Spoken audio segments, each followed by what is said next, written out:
বীরভূমের রাজনগর ব্লকের তাঁতিপাড়া সহ বিস্তীর্ণ অঞ্চলে বালি সংকটের জেরে কার্যত স্তব্ধ নির্মাণ কাজ।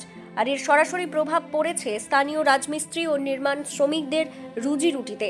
বিধানসভা নির্বাচনের আগে থেকেই কাজ হারিয়ে চরম বেকারত্বের মুখে পড়েছেন হাজার হাজার শ্রমিক। বর্তমান পরিস্থিতিতে পরিবার নিয়ে সংসার চালানোই এখন তাদের কাছে প্রধান চ্যালেঞ্জ হয়ে দাঁড়িয়েছে।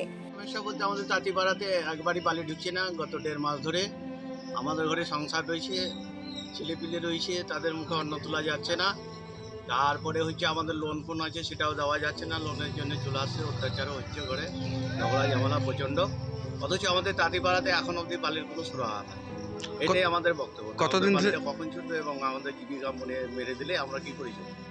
স্থানীয় সূত্রে খবর, এই সংকটের মূলে রয়েছে বালি নিয়ে দীর্ঘদিনের রাজনৈতিক টানাপোড়েন ও প্রশাসনিক কড়াকড়ি। সাধারণ মানুষের অভিযোগ, পূর্বতন তৃণমূল সরকারের আমলে বালি খাদানগুলিকে কেন্দ্র করে ব্যাপক দুর্নীতি ও কালোবাজারি চলেছে, যার ফলে বালির দাম আকাশছোঁয়া হয়ে উঠেছিল। রাজ্যে বর্তমান বিজেপি সরকার ক্ষমতায় আসার পরে দুর্নীতিতে লাগাম টানতে এবং সাধারণ মানুষ যাতে সস্তায় বালি পান তার জন্য ধাপে ধাপে একাধিক নতুন নীতি ও কড়া সিদ্ধান্ত নেওয়ার পরিকল্পনা করছে। সরকারের লক্ষ্য সাধারণ মানুষ এবং বিশেষ করে গ্রামগঞ্জের গরিব পরিবারগুলো যাতে স্বল্প মূল্যে বালি পেয়ে প্রধানমন্ত্রী আবাস যোজনা বা নিজেদের পাকা বাড়ি তৈরির কাজ সম্পন্ন করতে পারেন। কিন্তু প্রশাসনের এই শুদ্ধিকরণ অভিযান এবং নতুন পদক্ষেপের জাতাকলে পড়ে সবচেয়ে বেশি ক্ষতিগ্রস্ত হচ্ছেন রাজনগর ব্লকের সাধারণ রাজমিস্ত্রি ও দিনমজুররা। দীর্ঘ বেশ কয়েক মাস ধরে বালি সরবরাহ স্বাভাবিক না থাকায় এলাকার সমস্ত রকম ছোট বড় নির্মাণ কাজ বন্ধ। এর ফলে শুধু যে ব্যক্তিগত বাড়ি তৈরির কাজ আটকে রয়েছে তা নয়, থমকে গেছে সরকারি আবাসন প্রকল্পের কাজও।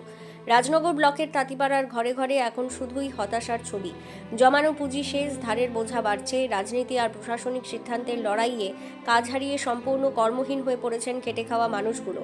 এলাকার প্রান্তিক শ্রমিকদের এখন একটাই দাবি, সরকার দুর্নীতি বন্ধ করার পাশাপাশি অতি দ্রুত বিকল্প উপায়ে বালির যোগান স্বাভাবিক করুক, যাতে থমকে যাওয়া নির্মাণ কাজ আবার শুরু হতে পারে এবং তারা নিজের চেনা পেশায় ফিরে দুমুঠো অন্নের সংস্থান করতে পারেন। পয়সা বালি নাই, বালি দিয়ে খুব সমস্যা চলছে। বালি তো 2 মাস থেকে বালি বেশিই না, আর লেবারের কাজ করি আমরা। এবার বালি নাই, এবারে না খেতে পেয়ে আছি, কষ্ট হচ্ছে আমাদের।